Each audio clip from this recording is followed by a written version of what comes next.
TET paper 1 2024 यामधील सर्व गणिताचे स्पष्टीकरण समजून घेतलेले आहेत. आजच्या झूम मीटिंगमध्ये आपण TET पेपर 2 2024 या पेपरमधील स्पष्टीकरणे समजून घेणार आहोत. त्याचबरोबर आपल्या सर्वांना सरावासाठी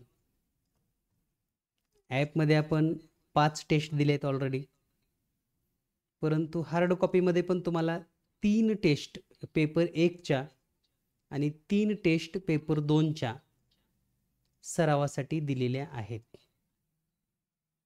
बऱ्याच जणांचा हा प्रश्न होता की या टेस्ट ओपन होत नाहीत आणि ओपन झाल्या तर त्या वेगळ्या दिसतात.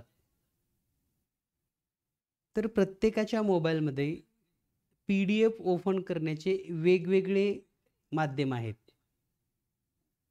जसं की काही जण PDF मध्ये ओपन करतात, काही जण तीच PDF स्कॅनरमध्ये ओपन करतात, काही जण ब्राउझरमध्ये ओपन करतात. त्यामुळे जर तुमचा मोबाईल सपोर्ट करत नसेल त्या लँग्वेजला तर तुम्हाला ते अक्षर मागे पुढे दिसू शकतात. त्यामुळे यावर सरळ साधा उपाय असा आहे की तुम्ही कोणत्याही झेरॉक्स सेंटरवर जाऊन त्याच्या झेरॉक्स काढून घ्या. ते कॉम्प्युटरवर अगदी व्यवस्थित ओपन होतं. काही जणांच्या मोबाईलमध्ये जर ओपन करण्याचा मोड बदललात तुम्ही, म्हणजे जसं PDF ऐवजी कॅम स्कॅनर वापरलं, कॅम स्कॅनर ऐवजी ब्राउझर वापरलं, ब्राउझर ऐवजी MX म्हणजे जे आहे MS वर्ड म्हणून पण असतं काही ठिकाणी, तर त्याच्यामध्ये ते ओपन होतं. कुण्यातरी ह्याच्यामध्ये ते होतं व्यवस्थित.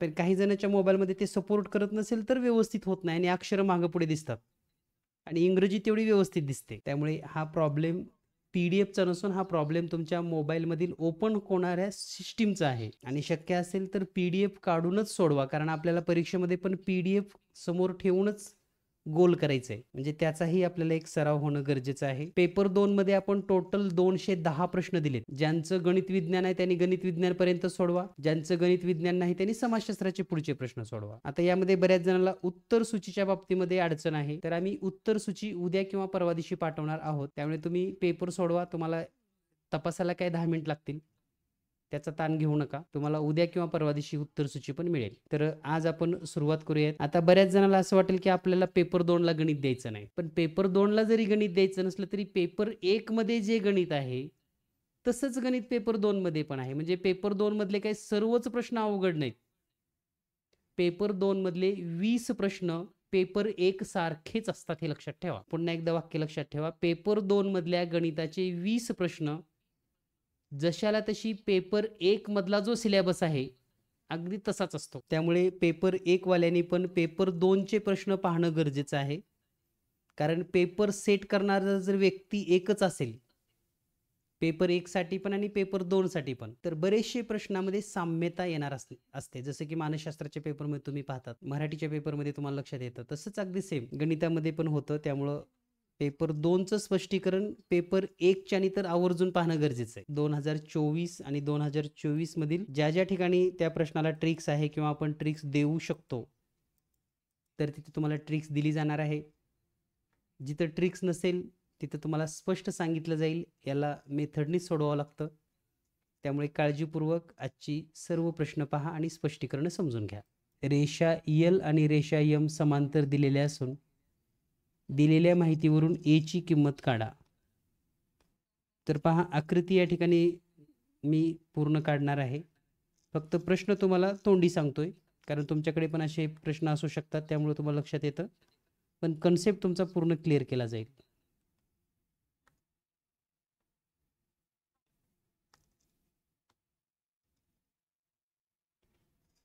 तर या ठिकाणी या 2 समांतर रेषा आहेत आणि त्यांची ही छेदिका दिलेली आहे.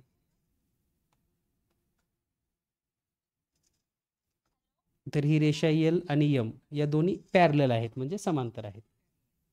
त्यानंतर हा जो कोन आहे, हा कोन आहे 3x अधिक 10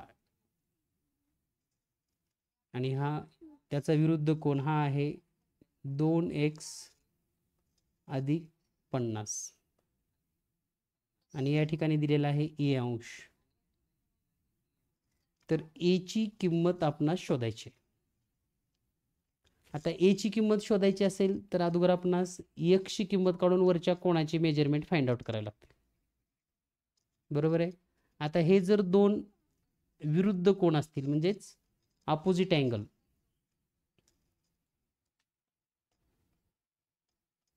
प्रश्न क्रमांक 1 आपण देऊयात, म्हणजे 30 प्रश्न आपल्याला सोडून घ्यायचे. हे जर विरुद्ध कोण असतील तर यांची मापं सारखी असणार आहेत, आणि मापं सारखी असले तर आपण काय लिहू शकतो मग? 3x + 10 बरोबर 2x + 50.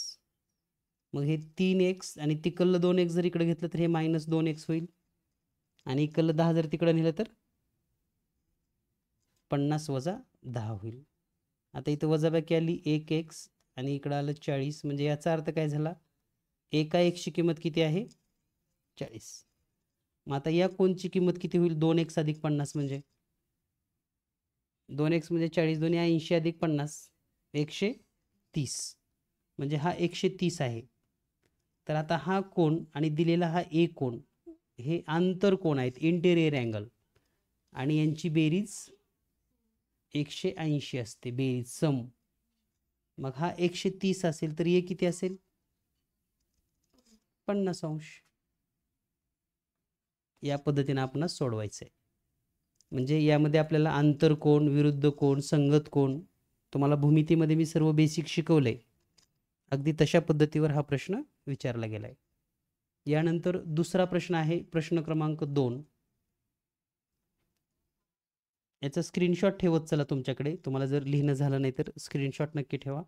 यानंतर पाहूया आपण प्रश्न क्रमांक 2. आता प्रश्न क्रमांक 2 मध्ये काय आहे पहा, काळजीपूर्वक ऐका. एका व्यक्तीने एका व्यवसायात काही रक्कम गुंतवली, त्यात त्याला 20% नफा झाला. 20% नफा झाला.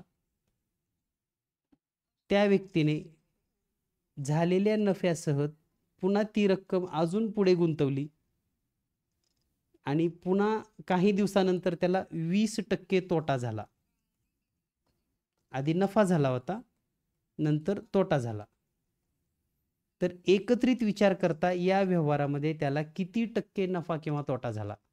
जर अशा पद्धतीचा प्रश्न आला, किंवा परीक्षेत असाही प्रश्न येऊ शकतो, कांद्याचे भाव 20% वाढले आणि कांद्याचे भाव पुन्हा 20% कमी झाले, किंवा साखरेचे भाव 20% वाढले, साखरेचे भाव पुन्हा 20% कमी झाले, किंवा साखरेचे भाव 10% वाढले, 20% कमी झाले. काही पण होऊ शकतं. वाढेल, कमी होईल, वाढेल, जास्त होईल, किंवा दोनदा पण वाढू शकतं. 10% वाढेल, 10% वाढेल. तर अशा प्रश्नामध्ये फक्त एवढं काळजी घ्या, 20% नफा म्हणजे 100 + 20 करायचं, गुणिले 20% तोटा म्हणजे 100 - 20 करायचं, आणि छेदामध्ये 100 लिहायचं फक्त. आता वर किती आलं? 120 गुणिले 80, छेदामध्ये 100, 0 0 कटलं, 0 0 कटलं, आणि 12 गुणिले 8, 12 8 96 रुपये. आता हे 100 पेक्षा कमी आहेत का जास्त आहेत? कमी. किती कमी आहेत? 100ला किती कमी आहे? 4% लॉस. हे या प्रश्नाचं उत्तर आहे. ठीक आहे. आता याच्या म्हणजे जर समजा कुठं 10% वाढ, 20% वाढ आली, तर मग 110 गुणिले 120 करावं लागेल. कुठं 20% घट, 20% घट आली, तर 80 गुणिले 80 करावं लागेल.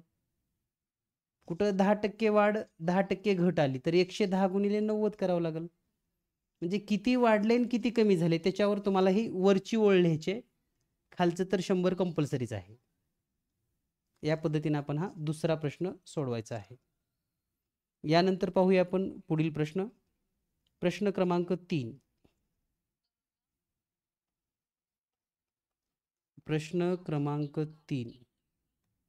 प्रश्न क्रमांक 3 मध्ये आपल्याला सांगितलेलं आहे, एक त्रिकोण दिलेला आहे XYZ, आणि या XYZ त्रिकोणामध्ये त्रिकोणाच्या बाजू दिलेल्या आहेत, आणि त्यावरून क्षेत्रफळ काढायचं आहे. आता हा जो त्रिकोण दिला, या त्रिकोणाचं जर थोडं निरीक्षण तुम्ही केलात, तर एक बाजू आहे 26, एक बाजू आहे 25, आणि एक बाजू आहे 17. म्हणजे ही आहे 26 सेमी, ही आहे मीटरमध्ये आहे. 26 मीटर, 25 मीटर आणि 17 मीटर.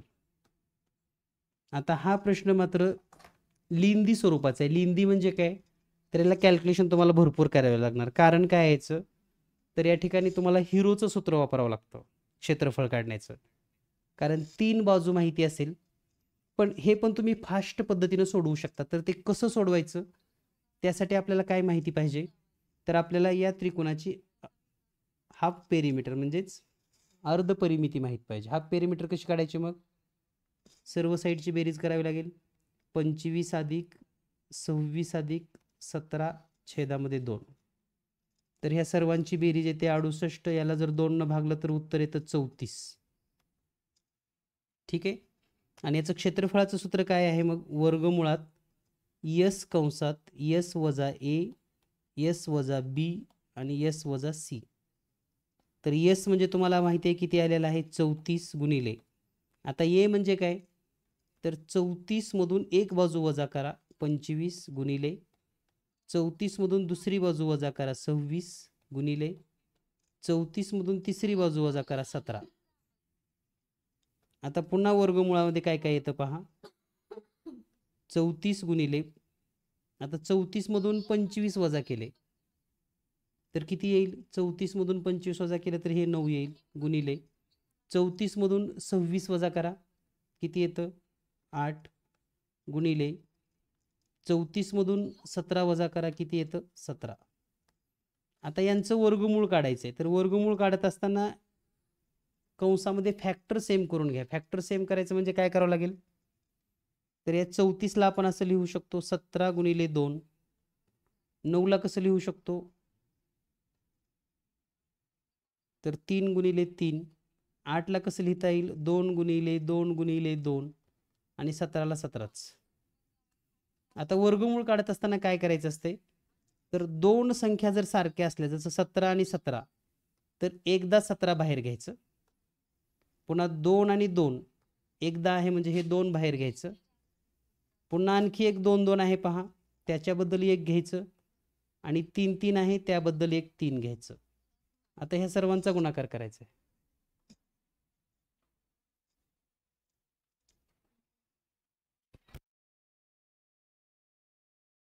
तर आता इथे जर गुणाकार केला, 17 दोन्ही 34, 34 दोन्ही 68 आणि 68 गुणिले 3, तर हा गुणाकार किती येतो, 204. म्हणजे क्षेत्रफळ येतं 204 चौरस मीटर. तर मी तुम्हाला सांगेन की हा प्रश्न जर विचारला तर फक्त सेकंड पेपरलाच विचारला जाईल, पहिल्या पेपरला विचारला जाणार नाही. पण पहिल्या पेपरला म्हणजे फक्त असं पण विचारलं जाऊ शकतं, क्षेत्रफळ म्हणजे 3 बाजू दिले असता क्षेत्रफळ काढण्याचं सूत्र काय आहे. तर तुम्हाला किमान एवढं सूत्र तरी सांगता आलं पाहिजे, यस कंसात यस वजा ए, यस वजा बी, यस वजा सी. म्हणजे पेपर सेकंड जरी असला तरी त्याला पेपर 1 मध्ये काय येऊ शकतं हे आपल्याला सांगता येणं गरजेचं आहे. ठीक आहे. पण पेपर सेकंडला पूर्णच विचारलं जाऊ शकतं. यानंतर पाहूया आपण प्रश्न क्रमांक 4. प्रश्न क्रमांक 4 मध्ये आपल्याला असं सांगितलेलं आहे,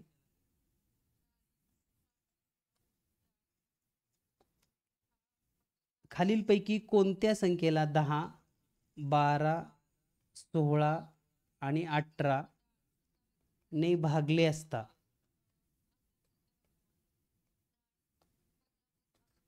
म्हणजे या 4 संख्येने भागले असता प्रत्येक वेळी बाकी 7 येते.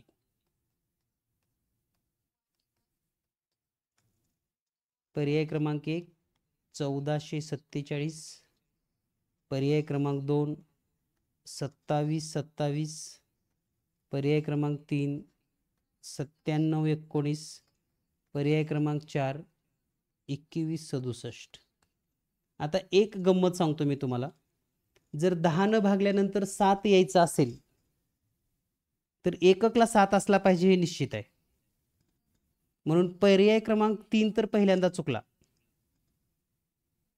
कारण याचा एकक 9 आहे, म्हणून याचा तर विचारच करायचा नाही आपण. ठीक आहे. त्यानंतर आता म्हणजे आपण पर्यायाकडून चाललोय, ठीक आहे. यामध्ये दुसरी एक गोष्ट आहे, जर तुम्हाला याचा लसावी मसावी काढता आला 10, 12, 16 आणि 18चा लसावी काढता येत असेल तर लसावी काढून पण तुम्ही जाऊ शकतात उत्तरापर्यंत. तर 10च्या कसोटीनुसार एक ऑप्शन कटतं.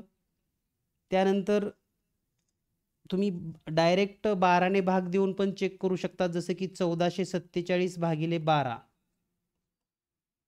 12 भाग द्या, 12 1 12, 2 उरले, 12 2 24, इथं 7 उरतं. म्हणजे हे 12 साठी लागू आहे. 10 साठी तर ऑलरेडी लागू आहे कारण एकक स्थानी 7 आहे. त्यानंतर मग 1447 भागिले 16 भाग देऊन द्या बघा. 16चा जर पाडापाठ असेल तर 16 8 144 होतं, बाकी 7 उरतेच, म्हणजे याला पण लागू होते. आणि 18 भाग दिला तर 18 8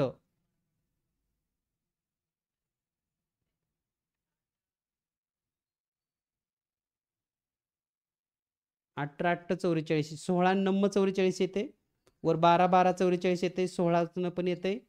आणि जर 18 भागलं ह्याला तर त्यावेळेस पण बाकी 7च येते. चेक करून तुम्ही पाहू शकतात. म्हणजे आपला पहिलाच पर्याय बरोबर आहे. ठीक आहे, म्हणजे मी जर सोडवणार असतो तर मी पर्यायासोबत गेलो असतो, म्हणजे पर्यायाला चेक करूनच मी उत्तर दिलं असतं. ठीक आहे. आता एक दुसरी पद्धत काय आहे, तर 10 12 16 18 यांचा लसावी काढा. ठीक आहे. आणि जर तो लसावी काढला तर तो येतो 720.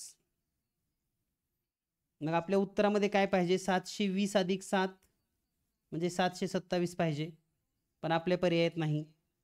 मग काय करायचं, 720 ची दुप्पट करायची, ती येते 1440 प्लस 7 करायचं, तर 1447 पर्याय आहे आपल्याकडे, म्हणजे पर्याय क्रमांक 2. तर ही दुसरी पद्धत आहे. ठीक आहे. म्हणजे तुम्हाला ज्या पद्धतीनं पटकन जाता येईल, एक तर भाग देऊन चेक करा, बाकी 7 कुठे कुठे येते, नसेल तर मग तुम्हाला लसावी काढावं लागेल. लसावी येईल 720 आणि त्यामध्ये 7 प्लस करावं लागेल. ती संख्या नसेल तर त्याची दुप्पट करून 7 प्लस करावे लागेल. ती नसेल तर त्याची पुढे असं तिप्पट करून 7 करावं लागेल. यानंतर पाहूया आपण प्रश्न क्रमांक 5. प्रश्न क्रमांक 5. प्रश्न क्रमांक 5 आहे, 325चा घातांक आहे 8 अधिक 1251चा घातांक आहे 8 अधिक 630चा घातांक आहे 8 आणि या सर्वांची जी बेरीज केली आहे त्याचं उत्तर आहे ए. तर एच्या एकक स्थानी कोणता अंक असेल. मग आपल्याला याचा एकक जर विचार केला, जर एककला 5 असेल तर त्याचा कोणताही घातांक करा, त्याचा एकक 5च येतो. एककला जर 1 असेल तर त्याचा कोणताही घातांक करा, एकक 1च येतो. आणि 0 एकक असेल तर कोणत्याही घातांकाचा एकक 0च येतो. म्हणजे या सर्वांची जर बेरीज केली तर एकक 6च येणार आहे, म्हणून याचं उत्तर आहे 6. पहा, म्हणजे हा प्रश्न तुम्ही अगदी 20 सेकंदामध्ये सोडवू शकतात. म्हणजे काही प्रश्न आपल्याला पटकन पण सोडवता येतात. पेपर सेकंडला खूपच अवघड प्रश्न आहेत असं अजिबात नाही. 20 प्रश्न तर आपण सहज सोडवू शकाल, इतके सोपे आहेत. यानंतर प्रश्न क्रमांक 6.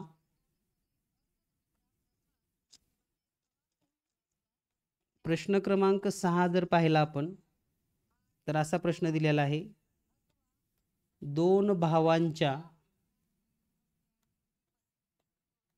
वयाची बेरीज. 2 भावांच्या वयाची बेरीज आहे 40. त्यांच्या वयातील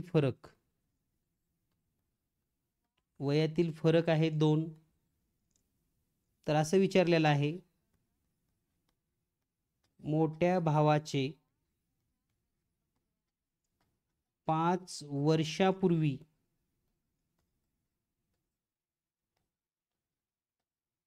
वय किती असेल.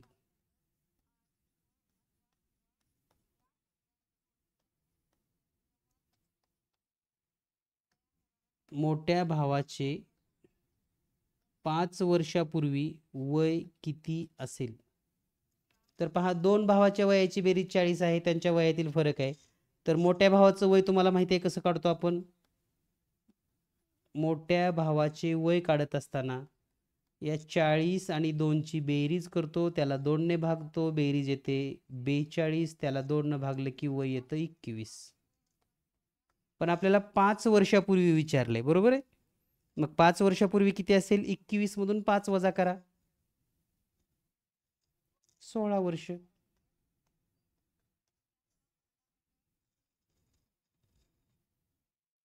यानंतर पाहूया आपण नेक्स्ट क्वेश्चन. पुढचा प्रश्न आहे, एक आकृती दिलेली आहे त्रिकोणाची आणि त्यामध्ये काही कोन दिलेले आहेत जे एक्सच्या स्वरूपामध्ये आहेत आणि त्यावरून आपल्याला एका कोणाचं माप शोधायचं आहे.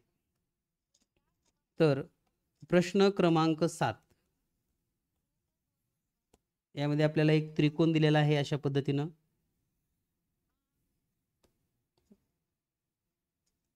आणि सर्वात महत्त्वाचं या ठिकाणी जर पाहिलं आपण,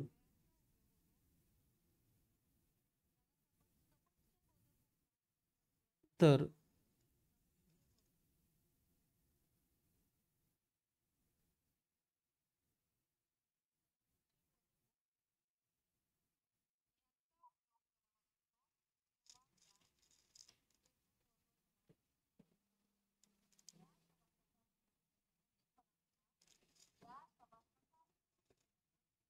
हा कोण आहे आर पी क्यू.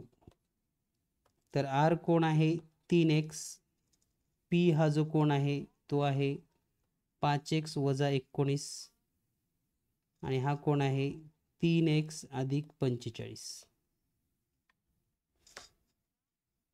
आणि आपल्याला माप विचारलेलं आहे, आर या कोणाचं माप किती असेल?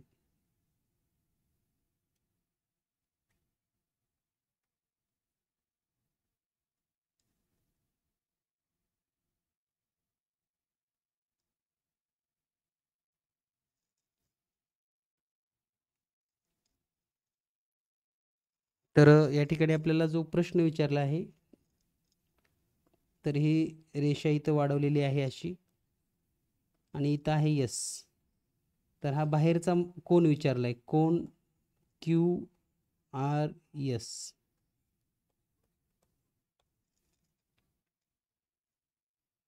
तर आता आपल्याला हे बाह्य कोण काढायचं असलं तर काय शोधावं लागेल? अगोदर यक्षची किंमत आपल्याला माहिती असणं गरजेचं आहे. मग तिन्ही कोणाची मापं दिलेली आहेत, त्यांची बेरीज येते 180. म्हणजे आपण असं लिहू शकतो 3x अधिक 45 अधिक 5x वजा 19 अधिक 3x बरोबर 180. तर हे 3x 5x आणि हे 3x या सर्वांची जर बेरीज केली तर येते 11x आणि हे प्लस 45 आणि मायनस 19. तर याची बेरीज येईल इथं, प्लस मायनस जर केलं तर हे येणार आहे 26 बरोबर 180. पुन्हा हे जर 26 वजा केलं तर 11x बरोबर 180 वजा 26 म्हणजे 11x बरोबर 4 5 1. आणि जर x ची किंमत काढली तर x बरोबर 154 भागिले 11 म्हणजे x बरोबर 14 येईल. x ची किंमत जर 14 आली तर हा कोण किती होईल? 14 त्रिक 42 अंश आणि हा बाह्य कोण 180 मधून 42 वजा करा 138 अंश. ठीक आहे. तर या पद्धतीने तुम्हाला हा प्रश्न सोडवता येतो. आता याच्या पर्यायावरून तुम्हाला काय आयडिया सांगतो, म्हणजे शेवटची अगदी 1 मिनिट राहिले, 2 मिनिट राहिले आणि तुम्हाला उत्तर लिहायचं आहे, प्रश्न सोडवलेला नाही. त्याचा पर्याय पहा. पहिला पर्याय आहे 51 अंश, दुसरा पर्याय आहे 177 अंश, तिसरा पर्याय आहे 138 अंश आणि चौथा पर्याय आहे 129 अंश. आकृती तुम्ही पाहिल्यानंतर जो कोण दिसतो तुम्हाला बाह्य कोण मोठा, तो 51चा वाटतो का? म्हणजे पहिला पर्याय चुकून सुद्धा लिहू नका. तो 177चा वाटतो का? म्हणजे अगदी 100 म्हणजे 80च्या जवळ, अगदी सरळ कोणाच्या जवळ इतका कोण आहे का तो? नाही. म्हणजे हा पण पर्याय लिहू नका. म्हणजे उत्तर ठोकायची जरी वेळ आली आपल्याला तरी हे कळलं पाहिजे की कोणतं लिहावं. 138 129 तरी लिहा किमान. ठीक आहे. म्हणजे आता इथं पण जर दुसरा पर्याय 100 वगैरे असता तर मी 138च लिहिलं असतं डोळे झाकून, प्रश्न सोडवलाच नसता मी वैयक्तिक. जर समजा मी पेपर द्यायला बसलो आणि जर शेवटचा पर्याय समजा 100 असला असता तर 100ला मी कटच करून टाकलं असतं, कारण हा दिसायलाच 100पेक्षा मोठा आहे. म्हणजे अशाही पद्धतीनं बुद्धिमत्तेमध्ये म्हणजे भूमितीमध्ये काही प्रश्न आपण सोडवू शकतो. हे त्या वेळेस निर्णय घ्यावे लागतात, मी म्हणतोय म्हणून नाही. तुमच्या सत्सद्विवेक बुद्धीने त्या वेळेस जेव्हा लक्षात येईल तेव्हा आपण हा प्रश्न या पद्धतीने सोडवायचा आहे. यानंतर पाहूया आपण नेक्स्ट क्वेश्चन, प्रश्न क्रमांक 8. आता हे सगळे सेकंड पेपरचे गणित असल्यामुळे आणि संध्याकाळचे 10 वाजल्यामुळे जांभळ्या वगैरे येऊ शकतात, त्यामुळे फ्रेश होऊन बसा. आपल्याला अगदी चांगल्या पद्धतीने आता एकच आठवडा राहिलाय गणित शिकून चांगले गुण घेण्यासाठी. प्रश्न क्रमांक 8 मध्ये आपल्याला काय दिले पहा.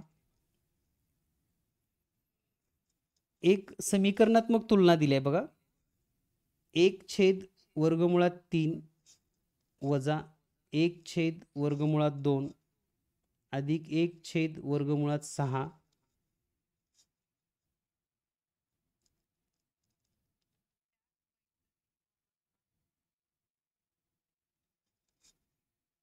बरोबर a√3 वजा b√2 अधिक c√6.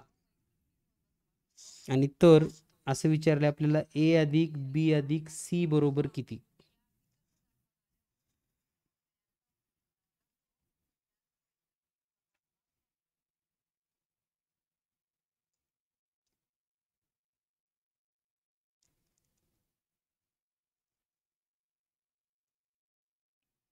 आता यांची जर तुलना केली तर आपण असं म्हणू शकतो बघा, 1/√3 बरोबर a√3. तुलना म्हणजे काय म्हणतोय मी पहा, याची याची जोडी सारखी दिसते तुम्हाला दिसत असताना सुद्धा, हे मधलं आणि हे लास्ट आणि हे.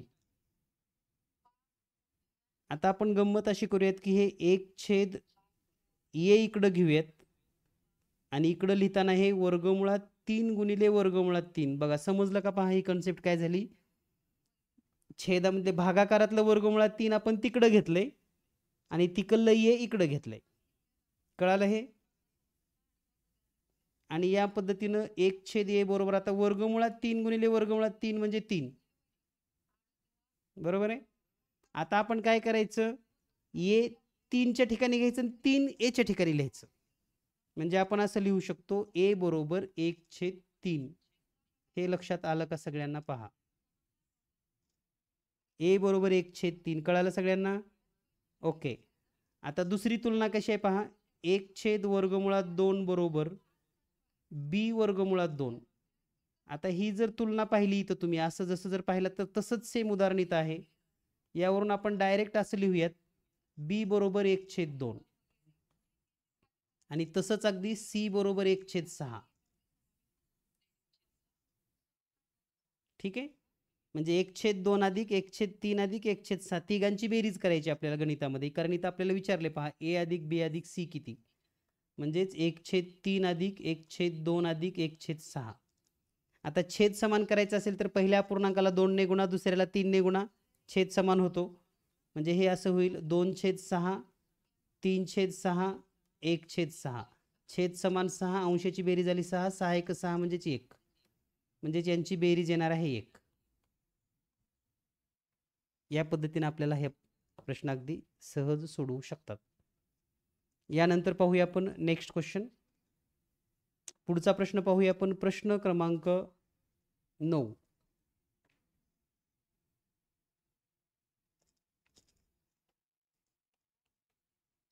प्रश्न क्रमांक 9. प्रश्न क्रमांक 9 मध्ये आहे, प्रांजलीने तिचा प्लॉट दलालामार्फत विकला. प्लॉटची विक्री किंमत, प्लॉटची विक्री म्हणजे एका व्यक्तीने 25 लाख रुपयाला प्लॉटचा या ठिकाणी व्यवहार केला, 25 लाखाला विकली आणि 2% दलाली दिली. 2% दलाली. मग प्लॉट विकून तिला किती रुपये मिळाले असं विचारले थोडक्यात. आता आपण तोंडी व्यवहाराचा जरी विचार केला, 2% दलाली म्हणजे काय? लाखाला 2000 रुपये, बरोबर आहे. लाखाला 2000 रुपये म्हणजे 25 लाखाला किती दलाली दिली असेल? 50,000 रुपये 2%. म्हणजे तिला प्लॉट विकून 25 लाखातून 50,000 मायनस करून बाकीची रक्कम मिळाली असेल. म्हणजे 24,50,000 हे दलाली देऊन मिळणारी रक्कम आहे. असं तोंडी तुम्ही सोडवू शकता, त्याला कॅल्क्युलेशन करायची गरज नाही, जास्त ताण घ्यायची गरज नाही.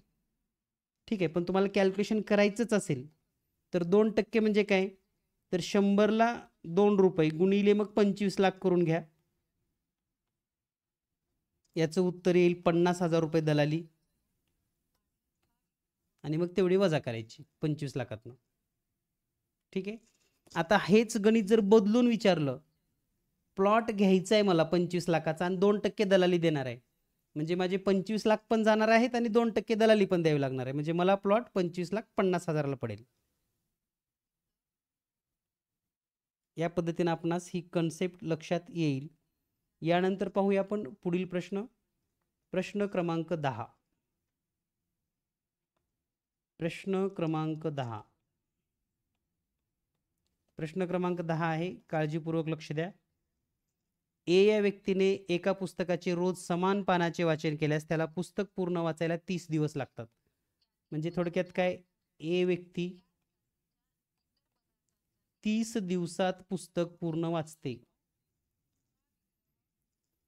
बी हा व्यक्ती तेच पुस्तक रोज ए पेक्षा 5 पानांनी जास्त वाचन करतो, तर त्याला पुस्तक वाचायला 20 दिवस लागतात. आता बी व्यक्ती काय करतोय? ए जेवढे पानं वाचतो दररोज त्याच्यापेक्षा 5 पानं जास्त वाचतो आणि त्याला 20 दिवस लागतात. आता आपण जर एचे दररोजचे पानं x पानं वाचत असेल असं समजलं, तर बी किती वाचणार आहे? x पेक्षा 5 पानं जास्त पानं वाचेल. ठीक आहे. तर असा प्रश्न आहे पुढे. जर सी हा व्यक्ती ए पेक्षा रोज 5 पाने कमी वाचत असेल, तर त्याला पुस्तक पूर्ण वाचायला किती दिवस लागतील?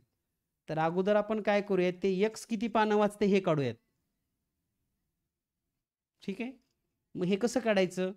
तर लागणारे दिवस आणि वाचलेली पानं यावरून आपण एकूण पानं काढू शकतो. म्हणजे आपल्याला असं लिहिता येतं, 30 गुणिले x बरोबर 20 गुणिले x अधिक 5, म्हणजेच 30x बरोबर 20x अधिक 100. आता हे 20x इकडे जर मायनस केले तर 30x मायनस 20x बरोबर 100, म्हणजे 10x बरोबर 100, आणि म्हणून x ची किंमत आली 10. म्हणजे x दररोज 10 पाने वाचतो. x किती वाचतो? दररोज 10 पाने, आणि त्याला 30 दिवस लागतात. म्हणजे एकूण पुस्तकाला पानं किती आहेत? मग एकूण पाने 300 पेजेसचं पुस्तक असेल.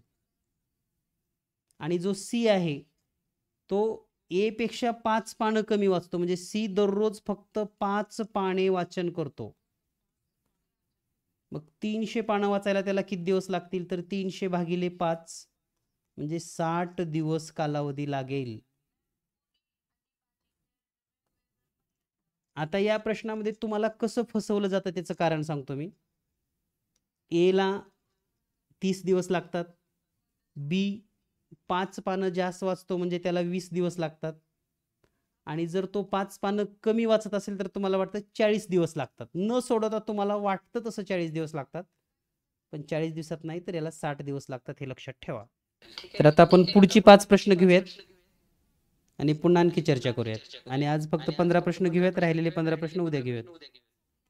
प्रश्न क्रमांक 11. प्रश्न क्रमांक 11 मध्ये एक समभुज चौकोन दिलेला आहे आणि यावर आपण सविस्तर चौकोनाच्या प्रकारामध्ये पाहिलेला आहे. समभुज चौकोन म्हणजे काय? ज्या चौकोनाच्या चारी बाजू सारख्या असतात आणि यांचे कर्ण परस्परांना काटकोनात दुभागतात.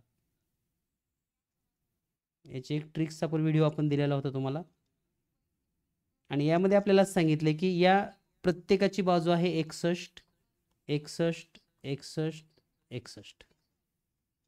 त्यांचा एक कर्ण आहे 22, एक कर्ण 22. आता ज्यांना पायथागोरसची त्रिकुट वगैरे पाठ आहेत ना, त्यांना लगेच लक्षात येतो हा त्रिकोण. इथे जर काटकोन त्रिकोण असेल तर हा कर्ण 22 आहे. म्हणजे जर ए बी सी डी इथं जर ओ असेल तर ए ओ असेल 11 आणि ओ सी असेल 11. आता पायथागोरस त्रिकुटानुसार जर आपण काटकोन त्रिकोणाचं एका निरीक्षण करूया. तिथं हा जो वरचा काटकोन त्रिकोण दिसतो हिरवा, त्याचा कर्ण आहे 61, एक बाजू आहे 11 आणि पायथागोरसचं त्रिकुट आहे पहा 11, 60, 61. म्हणजे काटकोन त्रिकोणाचे हेच 3 बाजू असतात. म्हणजे ही बाजू असेल 60, ओडी 60 म्हणजे ओबी पण 60च. म्हणजे या ठिकाणी एक कर्ण 22 आहे, तर दुसरा कर्ण किती आला? 60 आणि 60 120.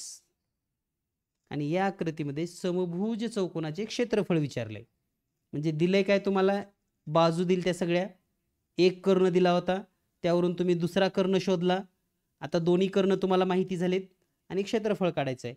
आणि मग समभुज चौकोनाचे क्षेत्रफळ जर काढायचं असेल तर सूत्र आहे 1/2 गुणिले कर्णाचा गुणाकार म्हणजेच 22 गुणिले 120. 2 न भागूया, तिथं 11 आलं आणि 11 गुणिले 12 हा जर गुणाकार केला तर तो गुणाकार येतो 132 आणि पुढे 0 चौरस सेमी. या पद्धतीने आपण हा प्रश्न सोडवू शकतो. यानंतर पाहूया आपण नेक्स्ट क्वेश्चन. पुढचा प्रश्न आहे प्रश्न क्रमांक 12.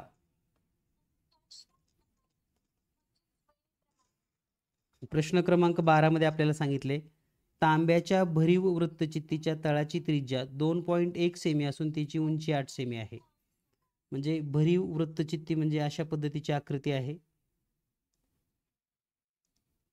याची त्रिज्या दिलेली आहे 2.1 सेमी, म्हणजे ही आर आहे 2.1 सेमी. याची उंची दिलेली आहे 8 सेमी आणि यापासनं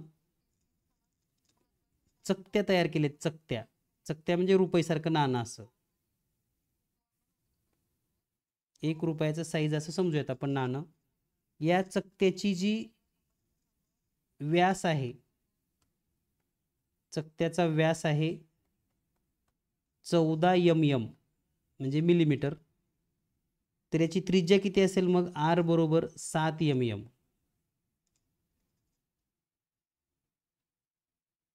आणि याची जी जाडी आहे म्हणजे उंची एच ती आहे 1 mm. तर या वरचा जो भरीव वृत्तचित्तीचा जो भाग आहे हा तांब्याचा भरीव, याला वितळवायचं आहे, मेल्टिंग करायचं आहे. आणि यापासून अशा म्हणजे चकत्या तयार करायच्या आहेत, म्हणजे 1 रुपयाच्या आकारच्या कॉईन तयार करायच्या. तर किती होतील असा प्रश्न आहे. तर हे किती होतील हे सांगत असताना या दोन्हीचं म्हणजे वरचं वितळवून त्यापासून जेव्हा आपण छोटी छोटी नाणी तयार करणार आहेत अशी, त्यांचं घनफळ सारखं असतं. आता इथल्या सर्व बाजू किंवा त्रिज्या ह्या मिलीमीटरमध्ये आहेत, हे सेंटीमीटरमध्ये आहे. म्हणून याला जर मिलीमीटरमध्ये करायचं असेल तर 10 न गुणलं की हे होतं 21 मिलीमीटर आणि हे होईल 80 मिलीमीटर. सेंटीमीटरला मिलीमीटरमध्ये करताना 10 न गुणावं लागतं. आता यांचं घनफळ सारखं आहे किंवा आपण असं म्हणू शकतो एकूण चकत्या म्हणजे किती तयार होणार आहेत अशा चकत्या, त्यासाठी वृत्तचित्तीचं घनफळ काढावं लागेल आपणास. छेदामध्ये एका चकतीचे घनफळ. आता वृत्तचित्तीच्या घनफळाचं सूत्र काय आहे? पाय आर वर्ग एच. आणि चकती पण तशीच आहे, पाय आर वर्ग H.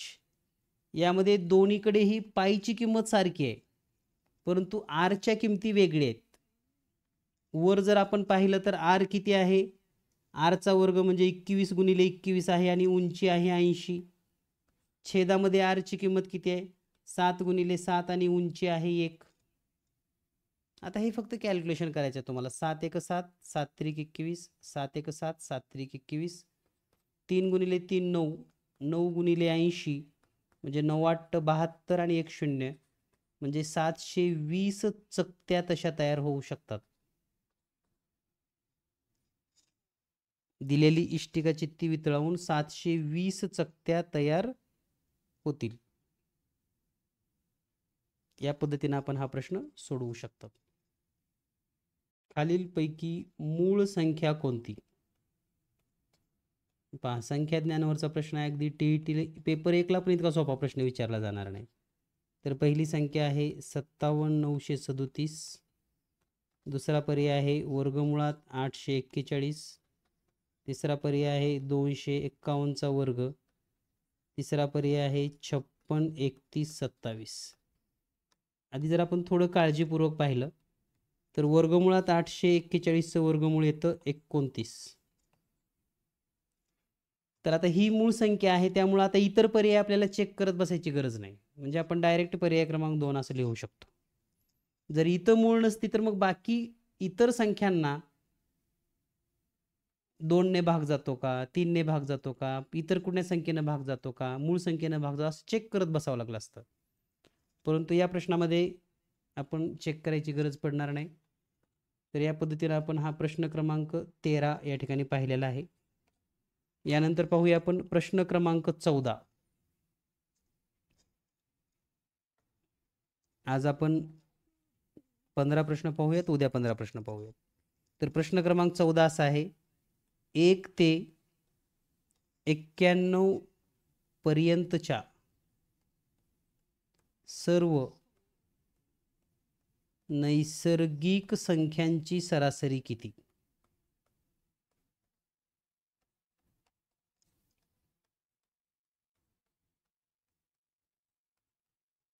Means find the average of all rational number from 1 to 91. तर याची सरासरी काढण्याची एक सोपी पद्धत काय आहे? पहिली संख्या अधिक शेवटची संख्या छेदामध्ये 2. बेरीज झाली 92, भागिले जर 2 केलं तर उत्तर येतं 46. या पद्धतीने आपण हा प्रश्न सोडवू शकतो. यानंतर पाहूया आपण प्रश्न क्रमांक 15.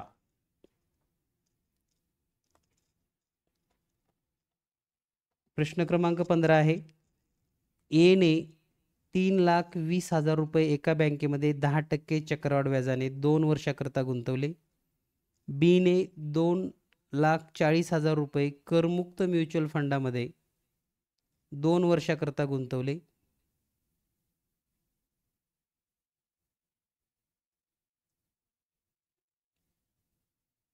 त्याचे बी ला 3,04,800 रुपये मिळाले, तर कोणाची गुंतवणूक फायदेशीर ठरली व शेकडा कितीने?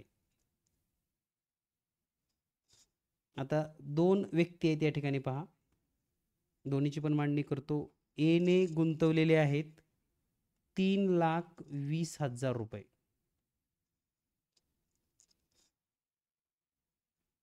ए हा एक व्यक्ती आहे. या ए न काय केलेलं आहे? 3,20,000 रुपये गुंतवलेत. आणि यांनी गुंतवलेली पद्धत काय आहे? चक्रवाढ व्याज. व्याजाचा दर आहे 10% आणि 2 वर्षासाठी गुंतवणूक आहे. 2 वर्ष. मग ए ला किती रुपये मिळतील हे आपण या ठिकाणी समजून घेऊयात.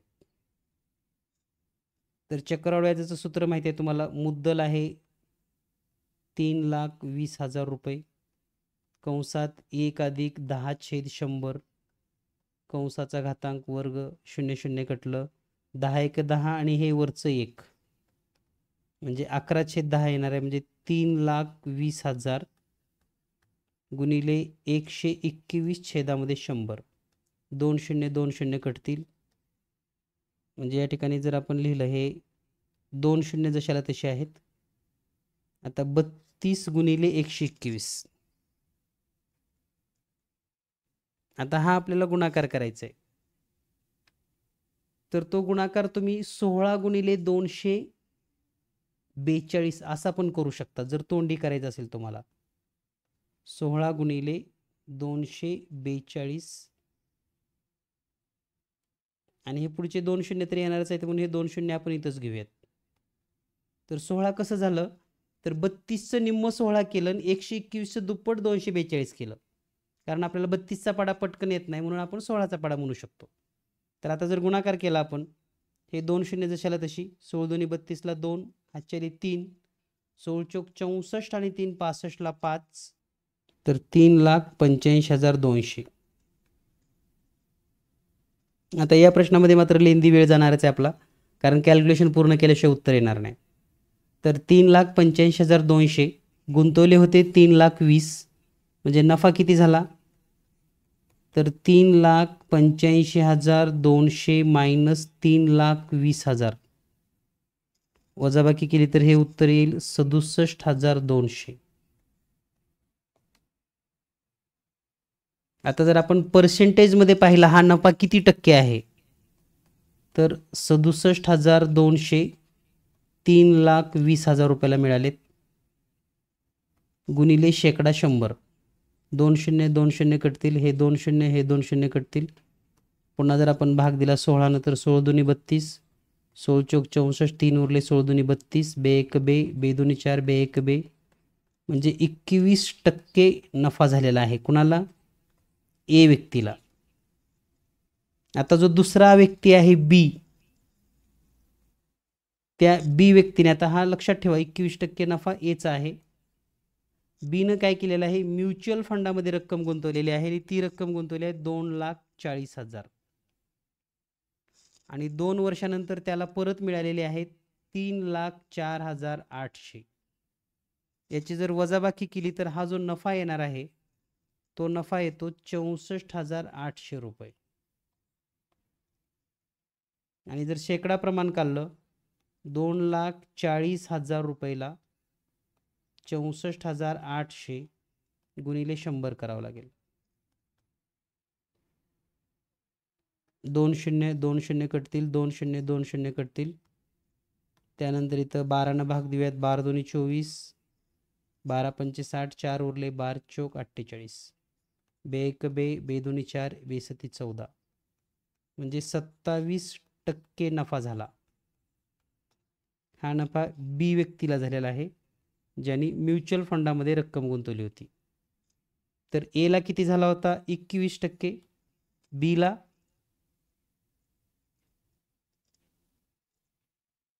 27% म्हणजे आपल्याला काय म्हणावं लागेल बी ला 6% जास्त झाला. हा पर्याय आपणास निवडावा लागेल. ठीक आहे. तर या पद्धतीनं एकूण 15 प्रश्न आपण या ठिकाणी समजून घेतलेले आहेत. यानंतर उद्याच्या झूम मीटिंगमध्ये आणखी 15 प्रश्न सविस्तर समजून घेऊयात. म्हणजे कोणताही प्रश्न कसाही विचारला तर तुम्हाला परीक्षेमध्ये सोडवता येईल. तर या पद्धतीनं आपण हे दोन्ही म्हणजे 2024 पेपर 2 मधील 15 प्रश्न या ठिकाणी समजून घेतलेले आहेत आणि यावरून काटेने पातळी पण लक्षात येते. काल आपण TET पेपर 1चे एका तासामध्ये 30 प्रश्न सोडवून घेतले होते परंतु आज तितके शक्य नाही झाले कारण काटेने पातळी आहे आणि कॅल्क्युलेशन जास्तीचे आहेत. काही प्रश्न सेकंदात सोडवण्यासारखे पण आहेत आणि पेपर 1ला पण तसे प्रश्न येऊ शकतात. त्यामुळे दोन्हीही स्पष्टीकरण तुम्ही पाहत चला.